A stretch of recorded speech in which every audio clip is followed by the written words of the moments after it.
Hello, Internet. Welcome Hello. to the Knights of Prospect. I am Whitney Hawkins, and you're joining us for a live, fully improvised role-playing adventure. Ooh. Wowzers. Ooh, yes. Sounds spooky. Or is it? Will there be as much music as the show that just ended? Who knows? Who can even say? It's totally improvised. It's improvised. We don't know what's going to happen. We are some of Boston's nerdiest improvisers. True. So hop aboard this lovely geek train and we'll take you on an adventure. I play Hazel Pippet. She is a halfling druid from the mountains. And right now she is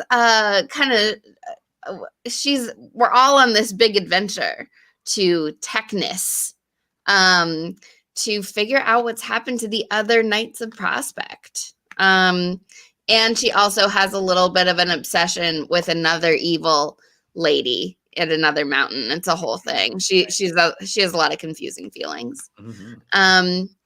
Sumit, you want to tell us about yourself and your character?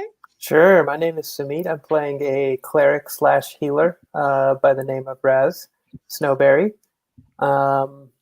Let's see. Last week, Raz and a couple of other members of the crew went to a cave, which had all these intricate puzzles that we had to figure out how to solve and open different doors. And what ended up happening is we saw a prophecy where the Knights of Prospect will be defending a town from a great evil. And that evil remains a mystery to me and some of our members of our party because it involves some of the other members of our party. So more details to come. Sure does. Oh, and I forgot, I have to get into character. Ah, there we go. Oh, Raz is here. Hey, man. Hey. All I right. love that Raz sometimes wears the eye patch because it means that he didn't have one large traumatic eye injury. It means that he frequently is injuring his eye. That's right.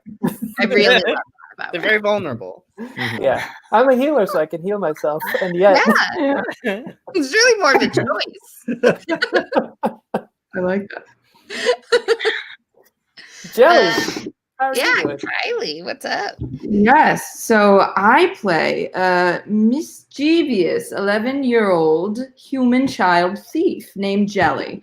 And, seeking, fame and glory and adventure, all the most noble reasons to endeavor to become and, to live as a Knight of Prospect. So on this magnificent journey, trying to gather as many glittering, fascinating, not my objects as possible along the way.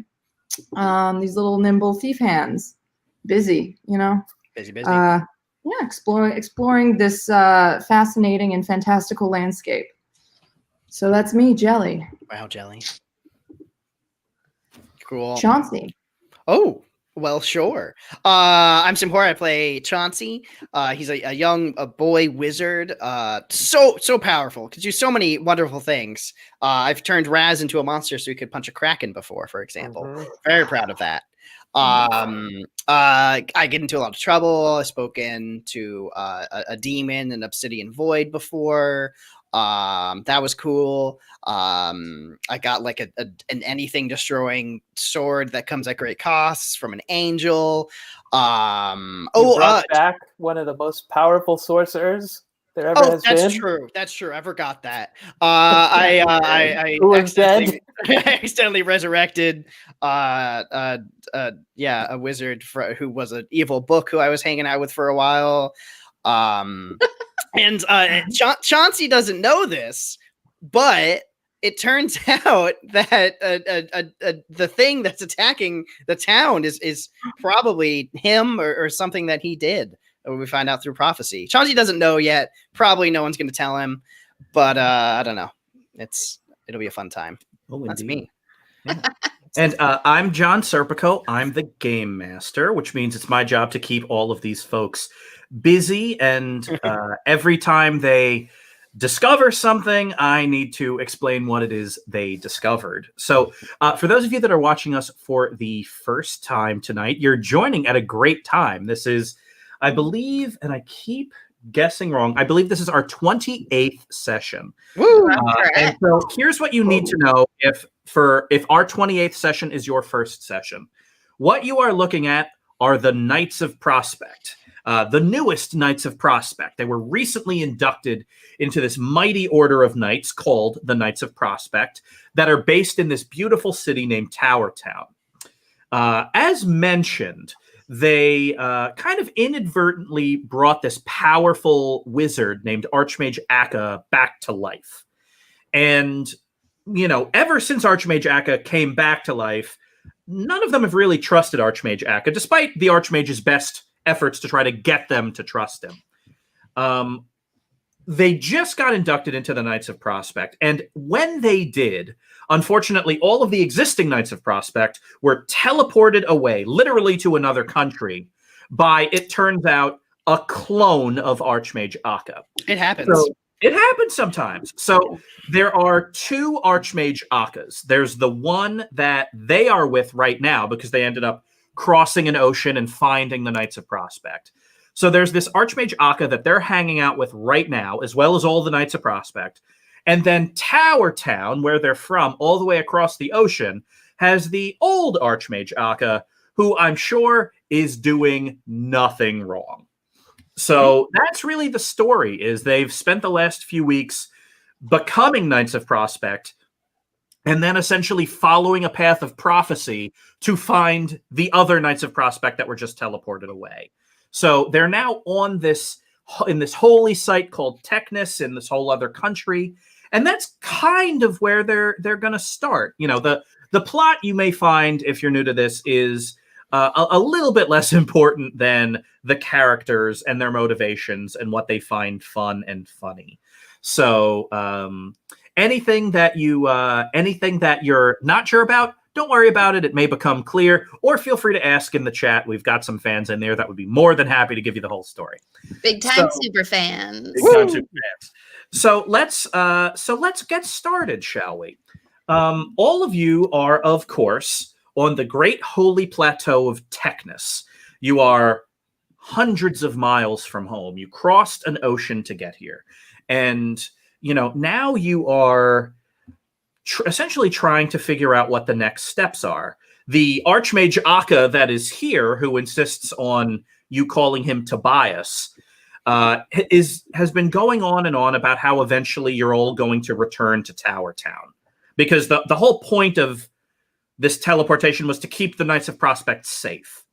And for those of you that went into the cave last week, you kind of realize why you need to be kept safe, because the Knights of Prospect are prophesized to defend Tower Town from some great evil. So all of that's kind of down the road a little bit, and Tobias is laying out all these different steps of things you need and things that the knights have to get together and various allies and things like that so that you can kind of make this big crossing and return back to Tower Town. But that's apparently some time away. One thing that, you know, Tobias and the other Knights of Prospect, like Thudmeric and Skalvian and all the other knights that you know, they're kind of breaking up all these duties. Like, everyone has stuff to do. And everyone's really united in purpose. Like, you know, no matter what they're doing, it's like, oh, we need to go and get 200 pounds of salt pork. Okay, I'm more than happy to do that. So it's a lot of like the breaking up of all these tasks.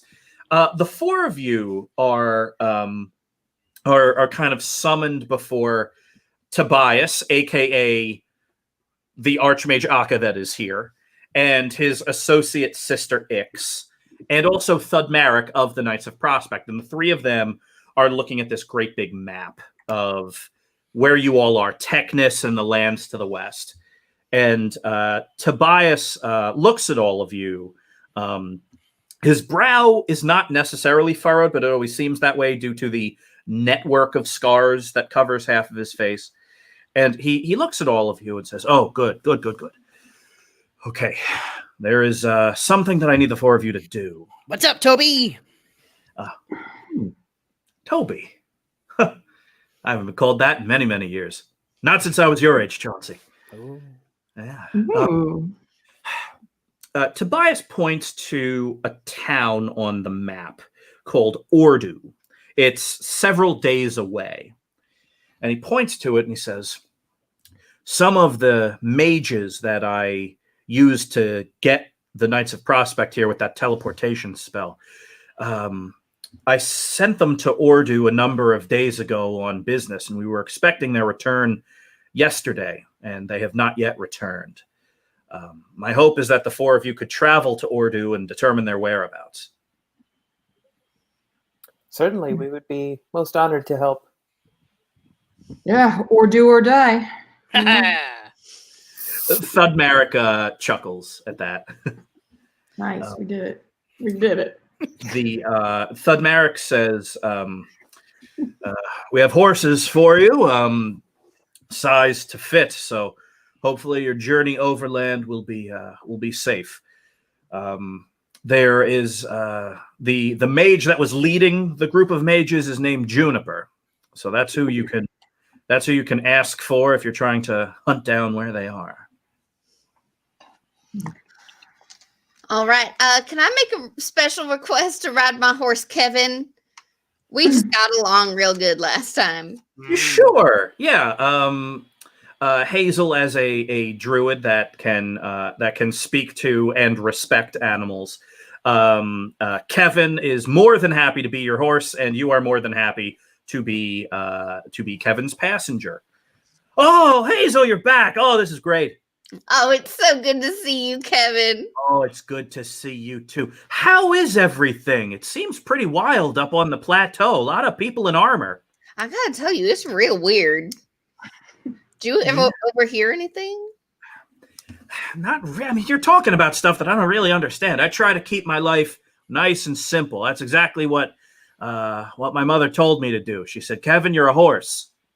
Keep your life simple." And you know what? I try to follow that.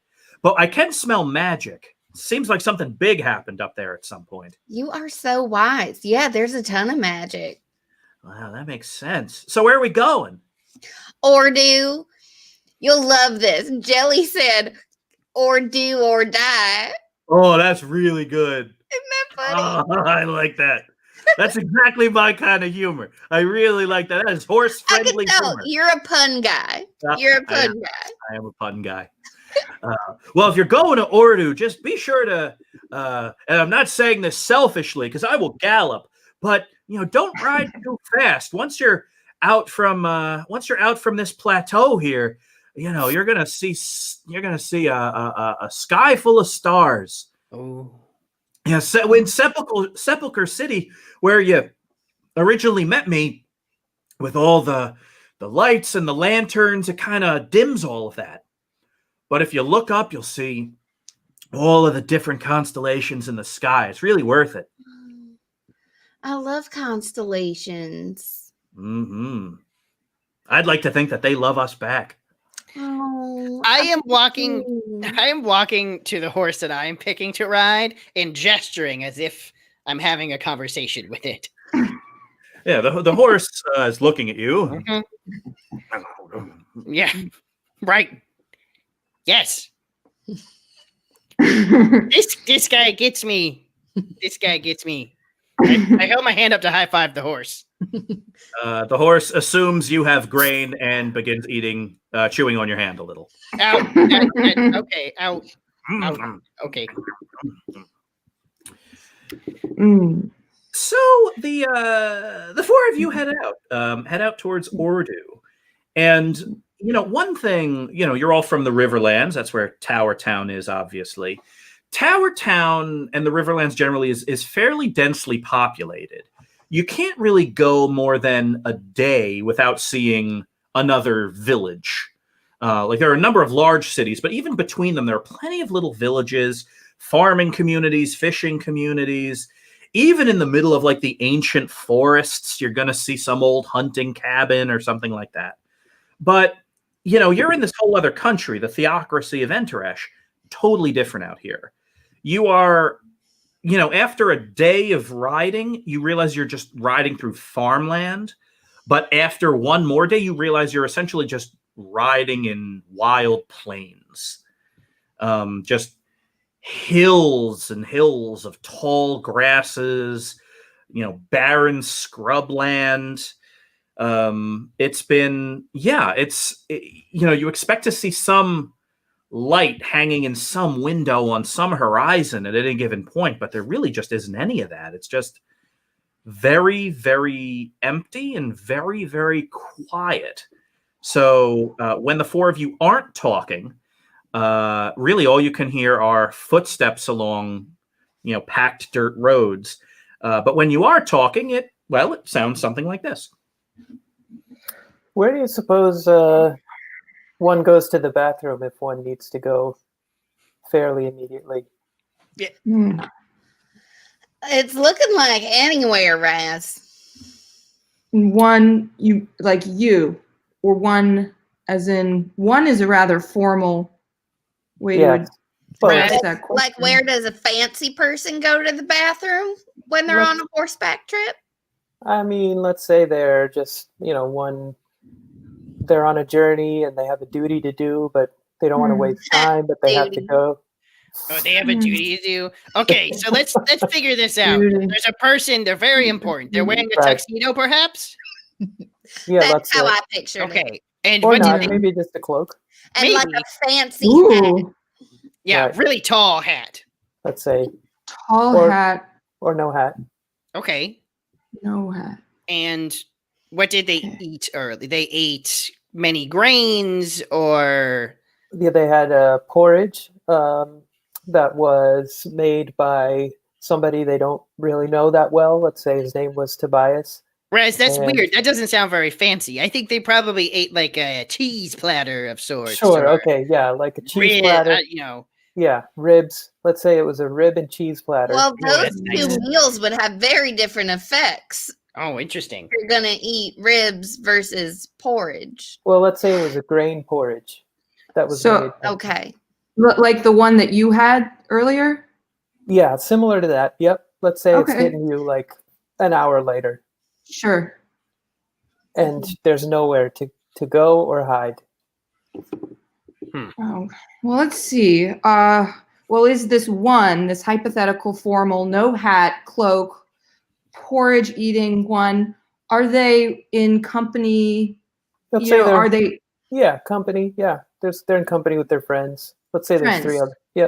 Yep. Okay, and they are trusted friends. Yep. Okay. Are they close enough that this one feels comfortable doing his business in front of them? Nope.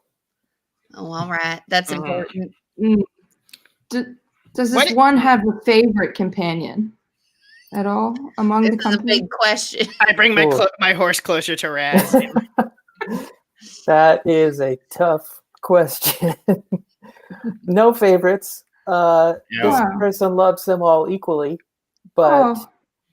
they're just not. They just don't have that kind of relationship where they feel comfortable kind of exposing themselves and their bodily functions. Raz, I have begun to understand that you're talking about yourself and No, Your not me own- necessarily. Not me specifically. I had wrong. I was wrong. Oh, I'm I mean, sorry. it could be me. It could be you. It could Okay. be Hazel. Well, Could be Jelly. Could be. okay. So if Hazel needs to go to the bathroom, Let's say it's And- Hazel. and I think, All well, right, what if we Hazel. all went to the bathroom, like, and then we Oh. all needed privacy? Good frankly- idea. Yep. I would just shape into a bear because everybody knows that a Ooh. bear goes to the bathroom wherever the hell they want. Mm. Oh, that's right. Yeah, and if everyone has to go to the bathroom, then it's like no one has to go to the bathroom. That's right? how It's all relative. That is exactly how bears think about it. If you talk to a bear, they're just like, I don't go to the bathroom because everybody goes to the bathroom. Huh.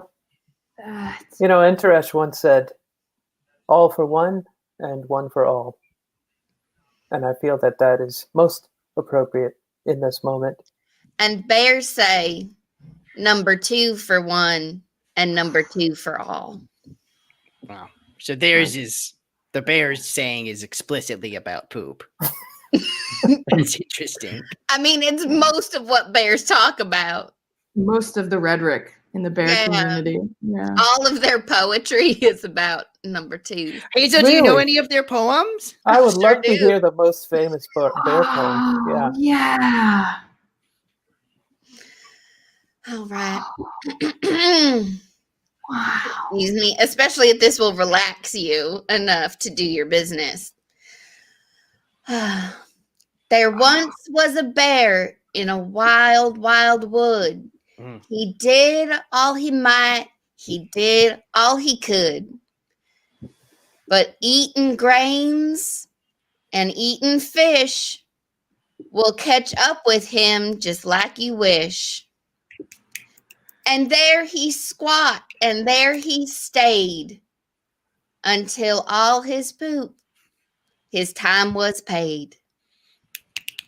Wow. And Really that good. is called an ode to elderberry. Wow. Ah, Very wise. Hey, was that a bear poem? Yeah. Oh, Kevin, did you recognize that? I got a sense from the inflection. That was the one about poop, right? Oh, yeah. I mean, which one am I Which right? one am I? Yeah, no, you're right. Wow, no, that was a great rendition. Oh boy, it's been a while since I've heard bear poetry. Yeah. that was beautiful. Thank you, Hazel. You're welcome.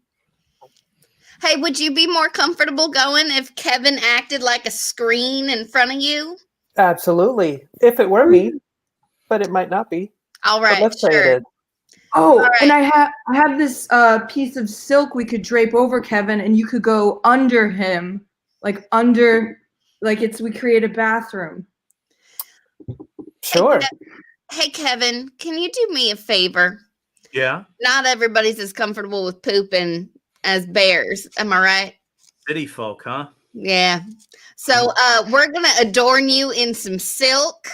And is it okay if you act like a screen in front of my friend Raz? Say no more. This isn't the first time I have been an outhouse. All right. So Right. I just hot climbed down off of Kevin, all 4 feet of me, and hand his reins over to Raz. I have this really vibrant kind of guava colored piece of silk that's billowing in the wind. I'm just going to drape it over Kevin. Oh, Thank you, Kevin, you look Jelly. beautiful. You know, You really I feel look stunning, beautiful. Kevin. This is great. This is nice. This is starting a trend for me. Guava's your color, Kevin. I put an illusion on top of Kevin that's like a little flowing fountain, very small, just very tepid waterfall, just to help you relax. Yeah. So relaxing. So yeah, Raz, it's after a few minutes of kind of adorning with silks and fountains and instructions, It's a very pleasant spa. Like it's actually rather nice. And generally, Raz, you're not an expert horseman by any means, but the one rule that they tell you, really, when you get on a horse for the first time, is don't stand behind or under a horse. Like, that's the thing they tell you. But the fact that it's Kevin and Hazel has been talking to him for several days now, gives you all of the comfort necessary for you to do what must be done. And so, mercifully, that was really the most excitement you have on this ride to Ordu. I feel great, guys. I feel really like a load off. Yeah. I wonder if we're gonna run into that other guy though with the hat and the cheese. That'd be You sounded real Oh, fancy. you never know. Yeah. You never know. yeah. You two seem like you'd have a lot to talk about. Path for tips. But yeah, the countryside that you're riding through, it's remarkably devoid of human or elven or dwarven or halfling intervention. It's just fields and fields. It's some of the flattest country you've ever seen. The Riverlands where you're from, it's there are cities and towns, winding rivers, as the name would suggest, ancient forests, evil and excitement over every hill. With this, it's just flat, endless flat. And the stranger still is you don't even see people riding along this road. When you were sent with a map to get from the plateau of Teknis to Ordu, and it literally is just a straight line with no features across a blank piece of paper. It's more or less head west, a little bit north of west. And so you see nobody on the road. You see really no, like this, in point of fact, this is apparently like the trade road out to Ordu. And it is so infrequently traveled that you literally see like grasses growing up through it. The only thing that, at least kind of gets you to medium high alert was to the south on the wind, several miles away. You're pretty sure you saw a wyvern in the sky. And so it was, that was something that you were warned about, I think, by Kevin, or maybe Kevin's bird friend. No, it was that bird. It was that bird.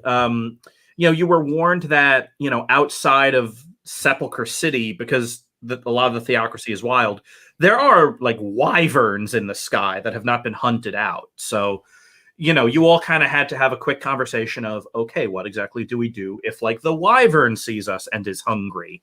But the wyvern was really kind of only in your field of vision for a few minutes before it ranged further south on its kind of big leathery wings.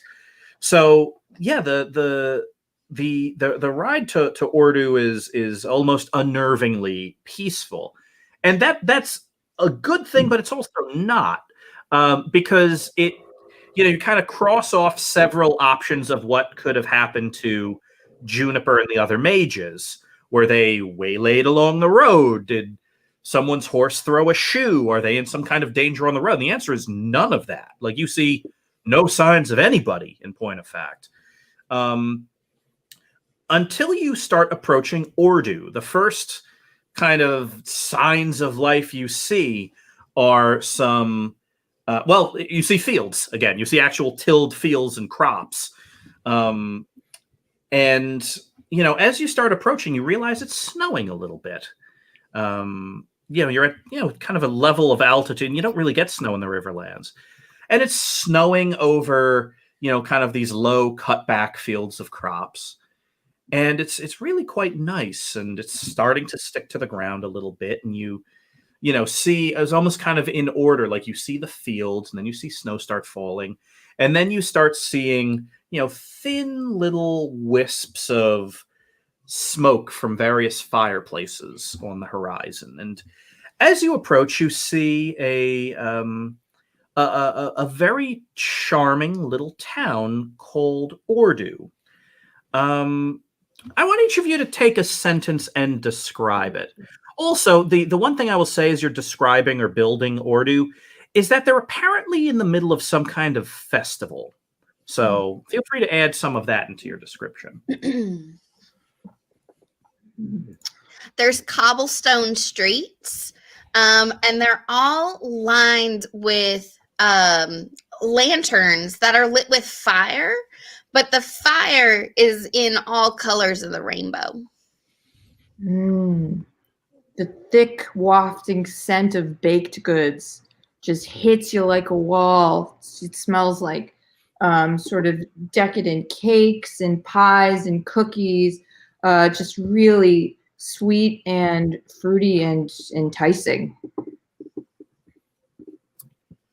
This is the day that all the members of Urdu let their animals out freely from their houses so that they can roam around together, mingle together. So there's dogs, cats, cows, ducks, there's everything just kind of running around in the streets. They're making a lot of noise.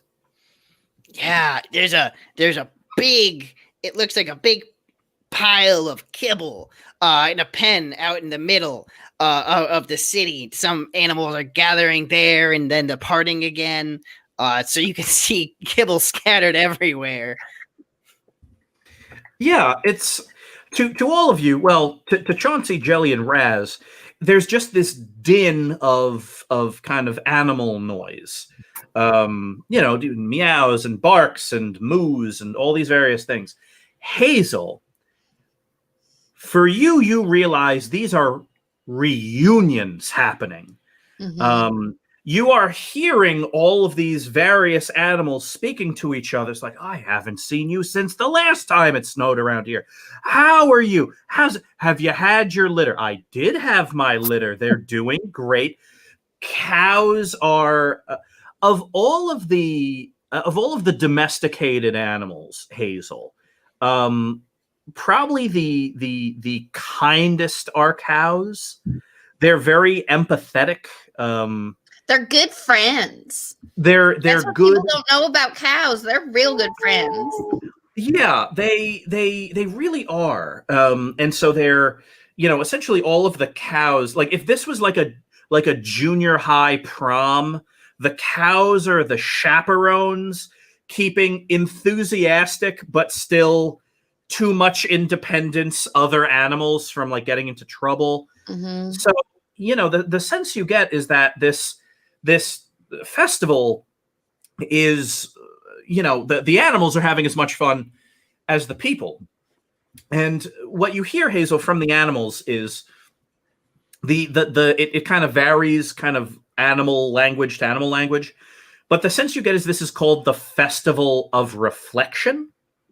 Mhm. And it kind of, you realize kind of everything sort of ties into that, like the lanterns with the colorful fire. There are these little mirrors that hang under them that kind of blasts out these little rainbows of light everywhere. The cobblestones themselves have been kind of shined, and so everything looks like it's covered in this thin layer of ice that is just kind of brightened and colored by all of these different things. There are all sorts of people here, mainly humans.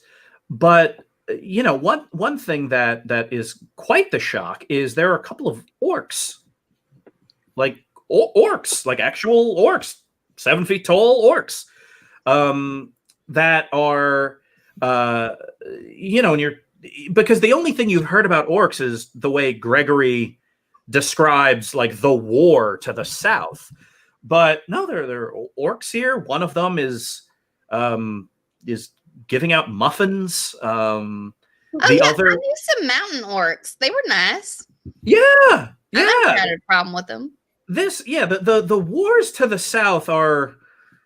The roots are deeper than just like those people are humans, those people are orcs. There's something, because orcs are, They're cool.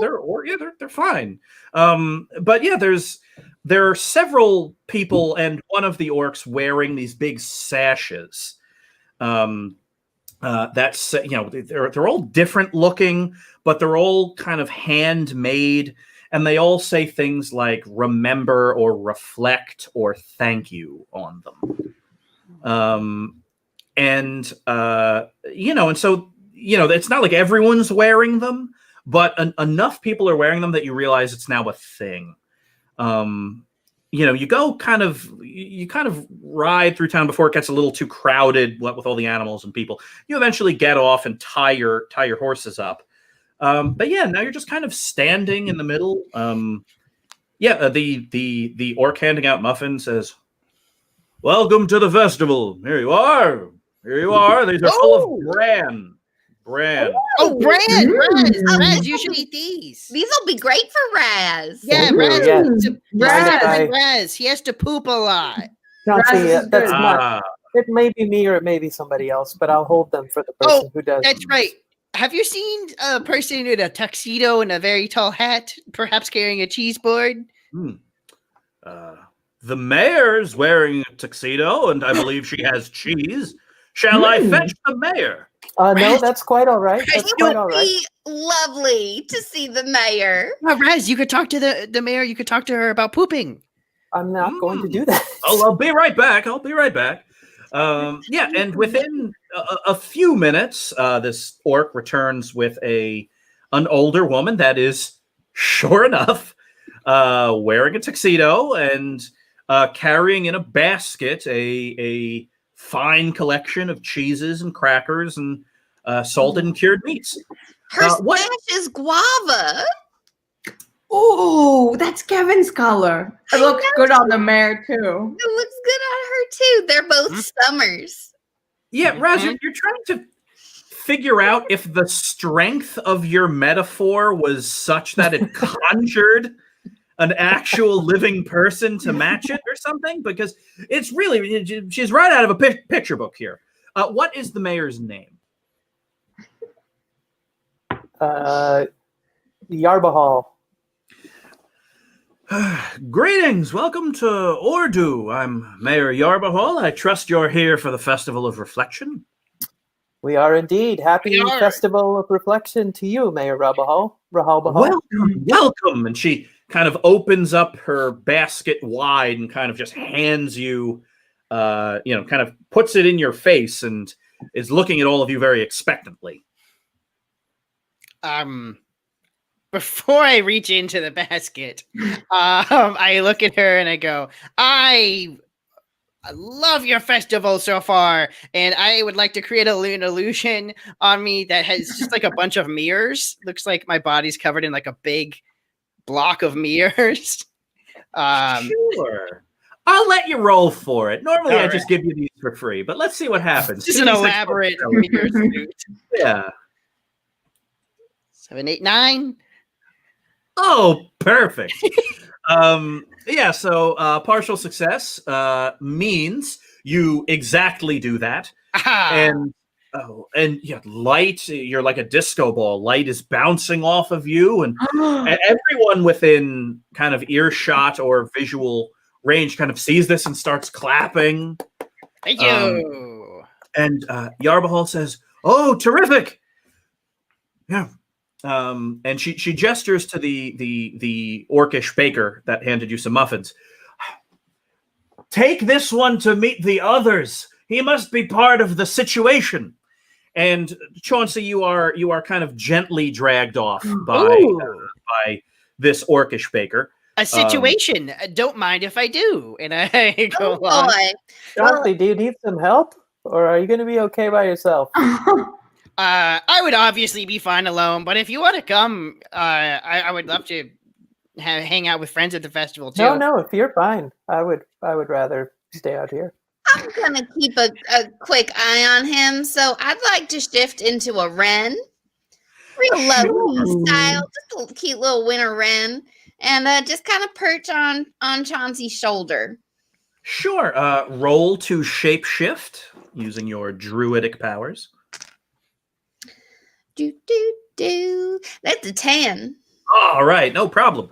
So as a wren, you can be unobtrusive or make a lot of noise. Those are the options afforded to you in wren form.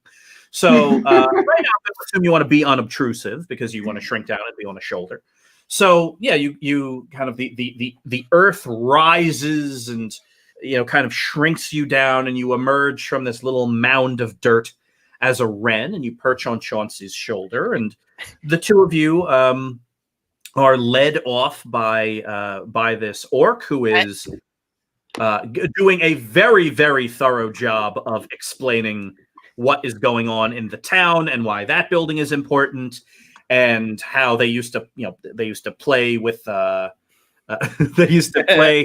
with a ball over here and all of that, and so. But before we get out of shouting distance of Raz and Jelly, I just go back and say, Raz, don't forget to talk to the mayor about your situation. Yes, thank you, Chauncey. I will keep that. I'll make sure he does. In mind. I tweet my agreement.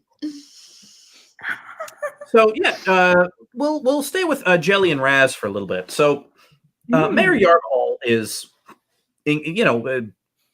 kind of pleasantly holding open this basket, and you realize after a second she expects you to eat something. And she kind of gives you the tour of all the various cheeses, and and just kind of waits. Jelly, do you want to Yeah. Oh, and okay, salty meats, beautifully splayed cheeses. Oh my gosh. Okay, I have to make the perfect combination.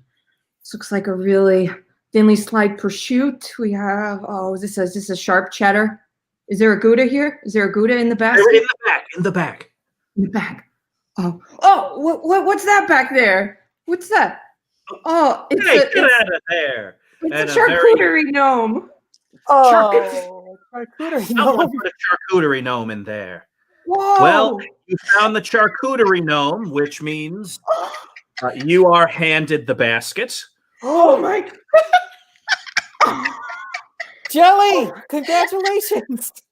I think this I feel so powerful and happy. I have a whole basket of salty meats and cheeses and a really affectionate little friend. Charcuterie gnome. Well, Jelly, with this power comes a great and heavy responsibility. You cannot rest this evening until people have eaten everything in that basket. Oh my gosh. Ooh. Okay, I can do it. Mm. I think we can do it.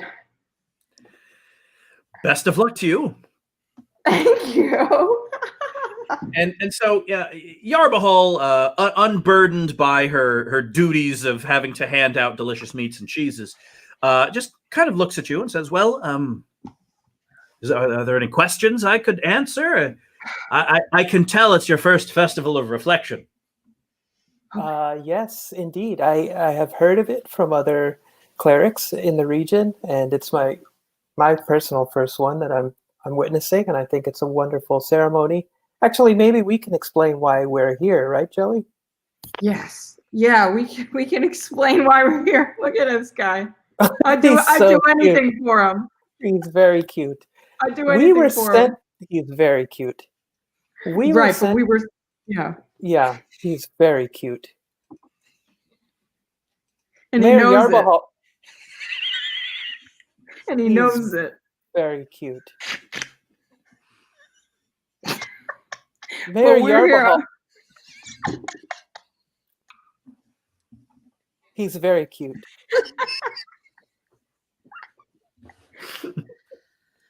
Mayor Yarbahal, Yes. we were sent here on a mission. Isn't he cute, though? He's very cute. Did you see his little belt? Oh, I did. didn't. I did. I missed the belt. Can you show us the belt, Jelly?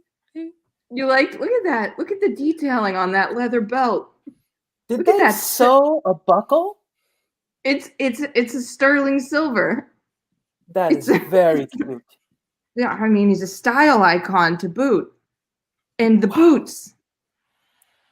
It's I just can't so see the sweet. boots. Where are the boots?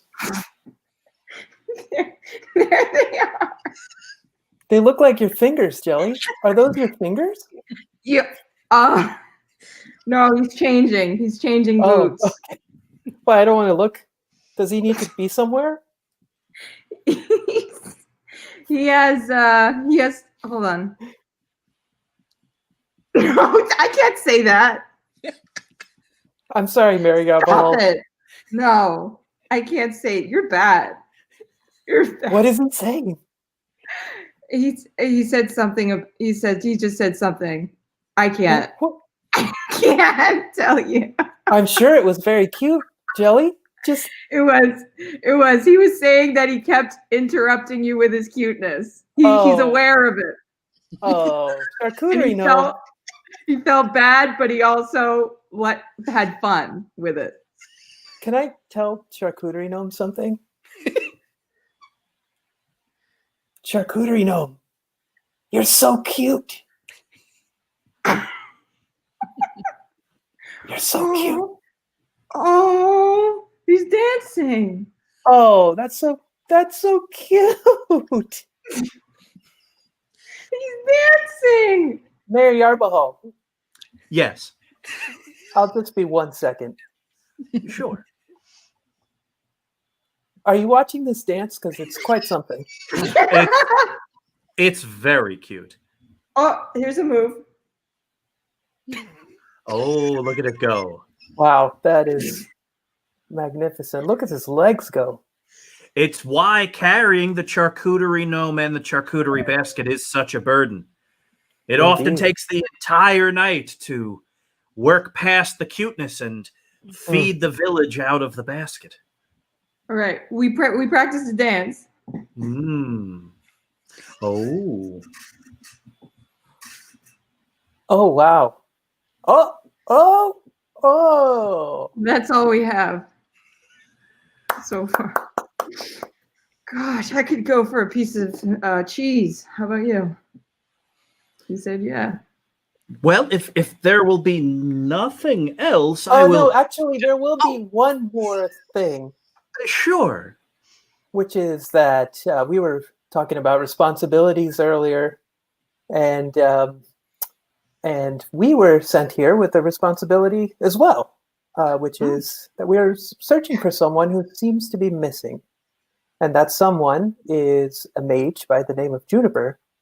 And Juniper and her compadres were last spotted in this town and seem to have gone missing. And we were just wondering if you had any information about their whereabouts, or maybe a log of a hotel that they may have stayed at, or maybe a record of some kind of their disappearance. Well, I believe you'll be pleased to know that there is no mystery at all. I know exactly where Juniper and her group are. Oh, wonderful. Where are they? And we shall switch.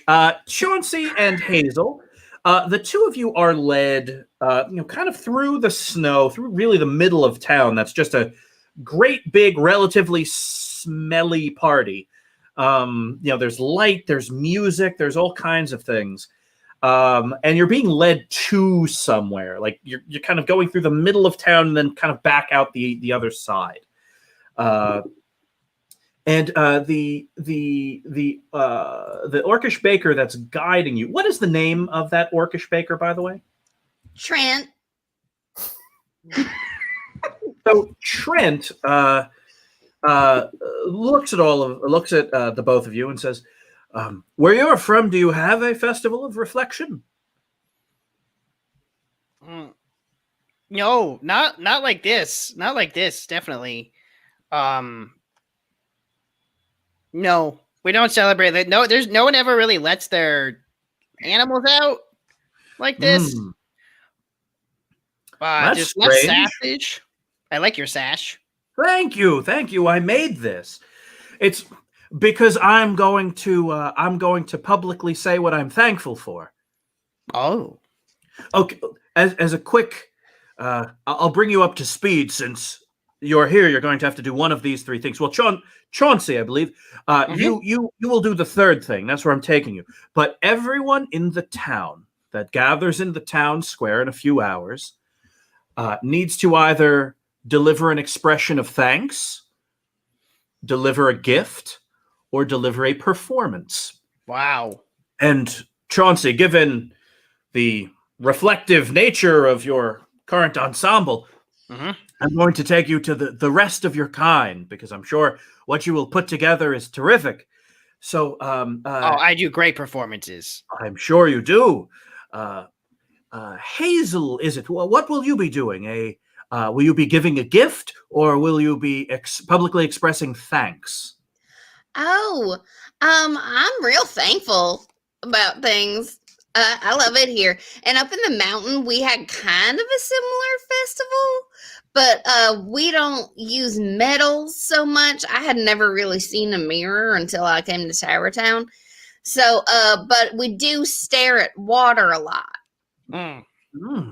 A contemplative activity, to be sure. Oh yeah, I don't know if this counts, but back in Tower Town, we did have a day called Gifts Day. What is Gifts Day like? Everybody gives gifts to each other.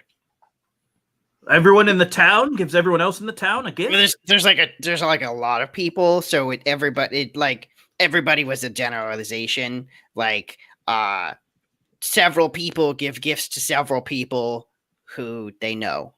And does everyone else watch? It's not a super public affair. Maybe like like if they're really important and cool, like you'll watch a gift exchange from them, like someone like me. Everyone would watch me give a gift, obviously. Oh, so you're very famous where you're from. Oh yeah, no, I'm a pretty big deal. This will make the performance all the better. Excellent. Hey, do either of you feel like something really cute's happening right now and we're missing it? I've had that feeling for a few minutes. Yeah. I was wondering if someone discovered the charcuterie gnome yet. That might be it. Oh, well, that just sounds adorable. That sounds like the feeling I have. The Festival of Reflection is Ordu's most adorable yearly activity. Ah, perfect. We're here. We're here. So there is a kind of an open space in front of this big church. One thing that you realize in this country is that like the churches here are a lot bigger than they need to be given like the size of the town or the neighborhood. This really immense church, like a cathedral of a church. And in front of it is this big church square. And in the middle of it are 4 mages. And one of them, the one closest to you, kind of pops up and looks at Trent, looks at the both of you. Oh, hi, Trent. Hi, y'all. Howdy. Yeah, she's probably about 4 feet tall. Trent, who are these folks here? I'm sorry, who are you folks here? Hello, I am Chauncey, renowned boy wizard. Renowned, very impressive. You may notice my reflective outfit. I do. And sometimes I'm taller than this. Well, I stay about the same height myself, but that means it's a good thing you're here. Trent, will Chauncey be the one to complete the ritual circle with us? Oh! I couldn't help but notice there is a wren on your shoulder. She kind of takes a step back and kind of waves her hand in a circle until the air somehow becomes cleaner. Like it's weird. Like it just, there's some kind of freshness in the air as she does this. Well, you must be a druid. I am. You look so familiar to me. Well, my name's Juniper. I am. Oh, that's right. Well, it's kind of a funny story. I work with some people, and they sent me out here on a bit of a fact-finding mission, me and my companions here. But because it's the Festival of Reflection, and I have some magical ability, as do my associates, well, it's the darndest thing. They refuse to let us leave until we can perform something. So I'm trying to come up with some ritual. We've laid everything out, but frankly, I don't know what to do with it. Oh, my goodness. Well, I can help. Oh, yeah, we could probably help. Juniper, I just totally... this place is so amazing. I didn't even think about it. We were coming here to find you. Well, how about that? I guess it was Tobias and Sister Ix, probably nervous about our whereabouts, I would say. Yeah, Toby and Izzy sent us.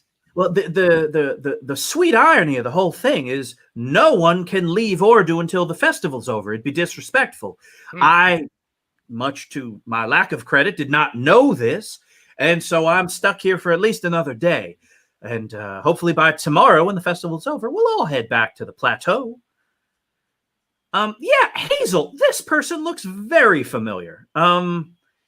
You know, she is a halfling. She's about 4 feet tall, probably your age or thereabouts. But yeah, you don't know her from the mountain. At least you don't think you do. This is my third cousin. She's a cautionary tale up on the mountain. I thought it was a different Juniper. I couldn't help but overhear that. If you two want to discuss the black sheep status of me outside of my earshot, I can return to the circle. I'm sorry. I didn't I didn't mean to disrespect you. Third cousin Hazel Pippet. of the Pippets. Yeah. She comes up and kind of does the "can I hug you or not" dance. Are you still in Wren form, or do you? I came out of it. Yeah. She gives you a hug. Yeah. And you begin discussing the fact that your mother and her father are cousins, and they have so it's a whole thing. It's like, yeah, well, You're the only other person who left. which means that you're the second that left. Yeah. Well, I guess they are loosening their hold on this whole halflings can't stray too far thing. Oh, I had to fight like a bobcat to leave. Well, so while I may be a cautionary tale, I am apparently also quite the trendsetter. Well, they said terrible things about you, that you had gone to war and that you would be scarred and battle worn, but you look great. Well, I did go to war. I fought on the frontier against the orcs. It was kind of a funny story, really. In point of fact, me and some of the other people from my company, and actually, Trent here, we were fighting in a mud pit, and we realized, what the heck's the point? We were all recruited by our own sides for whatever reasons anybody fights for, I suppose. And yeah, we headed out west. Heard it was holy country out here. Seems to be doing just fine by Trent here. He made it all the way out to Ordu. I stopped in Sepulchre City. That's where I met Tobias, who you apparently also know. How about that? What a small world this is. I knew they had to be wrong. I knew it. People are entitled to their own opinions about other people, I suppose. It's in an ideal world, a lot of times people would keep those negative opinions to themselves. But no, rest assured, I am not scarred in any way, aside from the scar of knowing that all of our various cousins think lower of me because I left the mountain. I give her another hug. Well, anyway, we've got work to do. We need to put together something impressive. I have a feeling that the night's going to end with us, so we have a few more hours to figure out something great. Not to brag, but Juniper, I'm something of a cautionary tale myself. I'm sure I could help make this big. I just want to make sure I understand. No one can leave until the festival is over. But this ritual is a performance that's part of the festival, or is there something specific they're making you do? Okay, well, best I can tell, since I've been here for a few days, a few things need to happen in order for the festival to end. One, everyone in the town square and the church square needs to either give a gift, say what they're thankful for, or engage in a performance. That's one thing. And then the other thing that's very important is whoever holds the charcuterie gnome must give away all of the delicious meats and cheeses in the basket. Once all of those things are done, a big bell is rung in the church, and then we go back to our lives. That seems fair enough.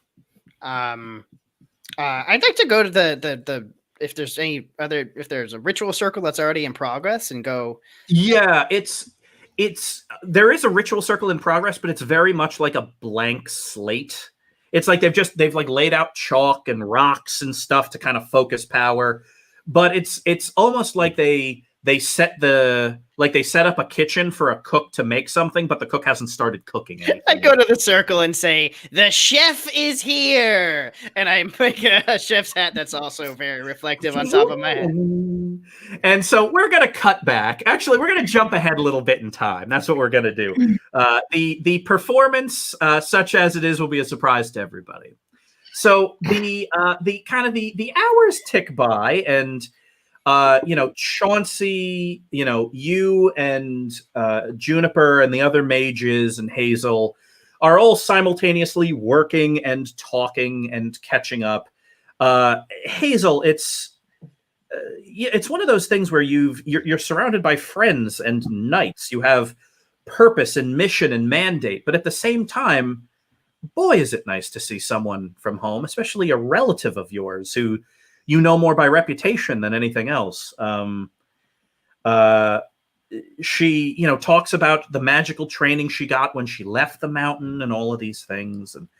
And Tobias, she speaks glowingly of Tobias and Sister Ix and how they were essentially kind of hired to prevent an Armageddon, and that she's been working on that, and that's been giving her a great sense of purpose and all of that. And, Jelly and Rez, you are all, kind of walking through town together, feeding various strangers from this charcuterie box. And also, the two of you have been told that by the end of the night, you must either be prepared to say something you're thankful for, give everyone a gift or someone a gift of some meaning, or perform in some way.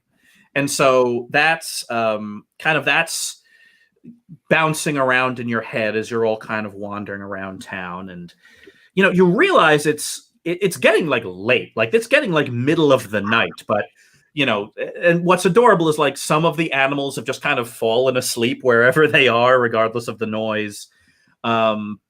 Kevin is not one of them. That horse is a party horse, and he found all kinds of folks he has stuff in common with. But, so even though the party's still happening, kind of a general hush falls over kind of the big middle of town, like the church square and the town square and the road in between them.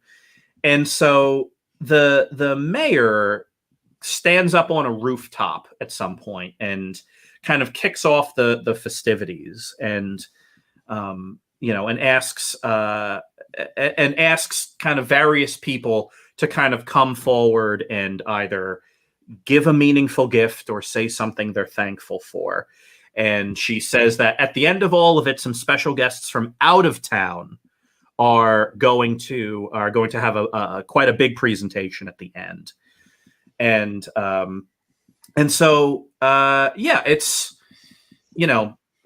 kind of it kind of goes a little herky jerky at first, like a lot of kids go first, and it's like a kid giving another kid an adorable doll while the whole town watches, and like a lot of like the exchange of like scarves and clothing and baked goods and all of these. The thanks are the thank yous are somehow, even though they're kind of usually whispered between two people or shouted at a group, everyone in town can hear. You think there might be some kind of magic to all of this, that even these private moments of gratitude are somehow felt by everybody at the same time. And ultimately it kind of becomes all of your turn, so to speak. And so, Chauncey, you're definitely going last. But the mayor says, and of course, no festival of reflection would be complete without something unexpected. And not only did we receive surprise guests a few days ago, we received more surprise guests today. Jelly, Raz, Hazel, would any of you like to share something you're thankful for or give a gift?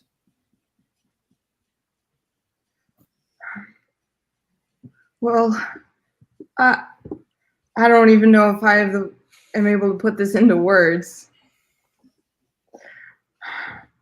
Love is a 4-letter word, and I never really felt it present with me because I never really connected with my family. I'm not. You're crying. I'm not crying. Stop. My parents, I couldn't be honest with them about my subversive pursuits, right? As a thief, although they be noble in my mind, today I found love in the charcuterie gnome. Oh, he's got some gas. He ate too much cheese too quickly. Let's just get that out there. There it goes. And the way he looks at me without judgment, with pure affection, and with deep understanding and an incredible sense of humor as well.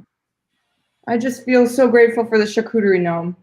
And we gave away all the salty meats and cheeses because I incentivized it by saying you could tickle the charcuterie gnome and it would giggle, and then if you took some meat.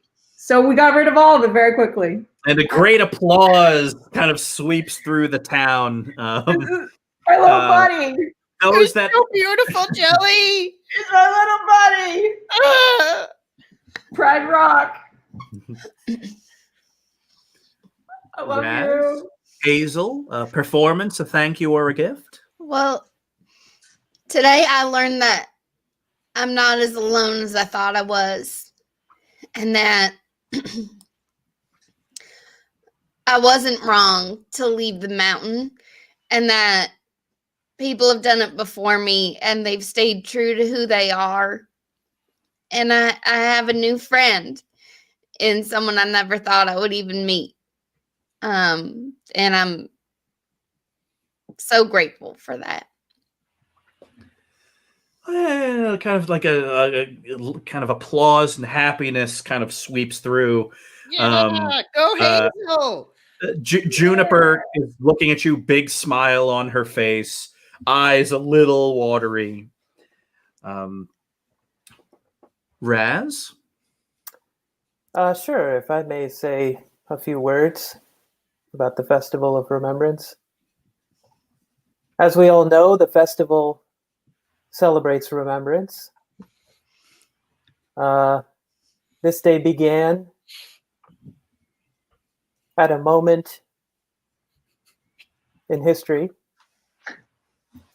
Of course, the moment in history that I'm speaking of is the day that Enteresh died and his soul joined the greater soul. At that moment, his followers, Wone and Abrahal, despondent, went on pilgrimages of their own. Wone went in one direction, Abrahal went in the other direction. They went on their own spiritual journeys while they thought about the words of Enteresh and how it affected their lives. They talked to many people, they went on adventures, they faced battles, they grew old. And decades later, they met up again in the town where Enteresh had passed away. Wone and Abrahal were lonely. They felt that they had failed in their spiritual journey. But then they met each other, and they spoke about their journeys and the people that they had met and the adventures they had been on, and they realized that they had much in common. And it was that day of remembrance that we now celebrate as the Festival of Remembrance.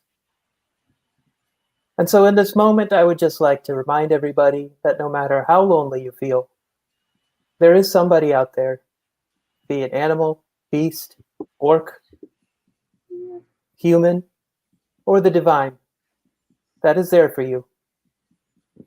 Happy Festival of Remembrance. And that got quite the applause. And the other priests of Enteresh and clerics of this town, they end up kind of chiming in afterwards. But yours were kind of the holy words that everybody will be talking about the next couple of days. The mayor Yarbahal ends up with a performance. She talks about how nervous she is first, and she ends up singing this very beautiful song, kind of from the roof, that she apparently has spent the last year writing, and it's full of kind of references to things in the town she's thankful for. Many of them, you're not from here, so many of them are clearly inside jokes, but it's a really beautiful song sung by someone in a tuxedo standing on a rooftop. And She looks so good in guava. Really good. Really it's good. true. It's true. She's glowing. And she, all of you enthusiastically cheer, as does the rest of the town. And she says, and finally, led by 5 mages from out of town Juniper and Chauncey, and she names the three other mages. A performance we are sure to remember. Please take it away. Yeah. Thank you, everyone. First, to keep the good vibes going, all of us mages are gonna do a little dance we've been working on, and then we have a big special treat for everyone. A 5, 6, 7, 8.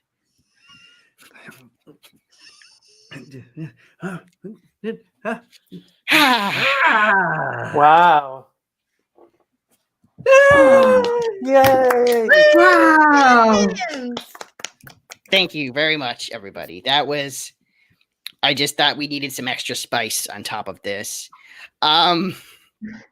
Next, come on, everybody, hold hands. Just like we practiced. Oh, great tree, come forth. And we're trying to summon a giant tree with reaching tendrils that bestows gifts onto everyone in town by reaching out towards them using the magic from the festival. Okay. This is going to be a heck of a fun ritual if it works, and I love it. Chauncey, I want you to roll to cast a spell. It's 2d6 plus your intelligence. I'm also giving you +1 because this idea is darling, and I hope it works. Oh.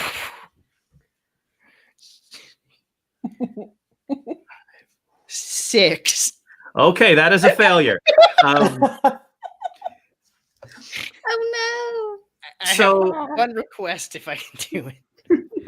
Sure, I'm sure. just looking nervously at Raz and Jelly. Yeah. If I can bestow any gifts, I would like to when I can. Perfect. So I'm going to give you 2 options in that vein. One, this tree is going to grow to incredible gift-giving size. Or 2, the gifts it gives are what every person's heart truly desires.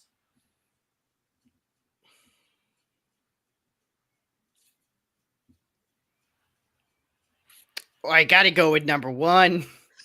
Yep. I was thinking a big tree anyway. Yeah. And so, the thing is, Chauncey, you and you were trying to, when you got here and you cracked your knuckles and you said the chef was in the kitchen, you kind of were estimating how much magical energy would be in the air with all of these positive feelings. Mhm. And the thing is, you realize now you underestimated like a little bit. And so you were hoping for this nice, beautiful 20 or 30 foot tall tree that, with kind of flowers blooming and giving, fun gifts like fruit that ripens immediately, or, some kind of fun thing, or like a tiny little bird that'll fly away. But in actuality, this thing grows within a few minutes to the size of a sequoia. It standing about 100 feet straight up, big, tall, wide branches really high up. That's what grows. It's enough to knock a couple of buildings off their foundation. And the gift-giving branches are so high up that when the gifts fall, they hit the cobblestones and explode. So, fresh apples and oranges and limes are falling from like 100 feet and exploding, which wakes the animals up and causes something of a citrus-fueled feeding frenzy. That said, all of the lighter gifts, like scarves and beautiful oversized snowflakes and really symmetrical leaves, all of those things float down into the grateful arms of the people in the people in the town. And so after a couple of moments of shocked silence, everyone ultimately starts clapping and applauding. I would like to try to reach out to the tree to just give 3 specific gifts to my friends. Sure. I concentrate very, very hard in the tree to have it have in its branches for Hazel a compass that always points to where your home is, which is you. Oh, what a useless guiding tool. It will always point towards you, Hazel, so you never forget. It's a piece of paper that says you are here. I love it, Chauncey. Thank you. You're very welcome, Hazel. You deserve it. To Jelly, I give a tuxedo the size of a small gnome. Oh, oh my God. Did you hear that, little buddy? Oh, wow.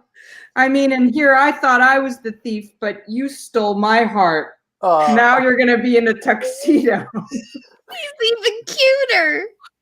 I didn't think it was possible, but I can't even breathe. he is very cute. And the third largest gift, I hold so tight to the tree, and it reaches down with a giant box and places an outhouse right in front of Raz. Time. Thank you, Chauncey. Merry So thoughtful. Giftmas. And so we're going to end it right there. So happy Festival of Reflection to you brave Knights of Prospect.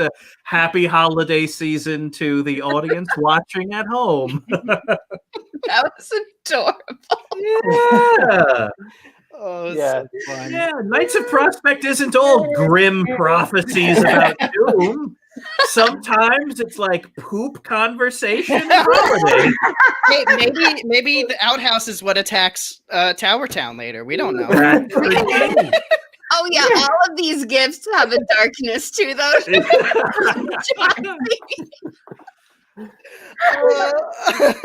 Hazel's gonna get lost everywhere she goes. Right. But at least I'm home. Wherever I am, I'm home. Hazel says, like wandering into the lava.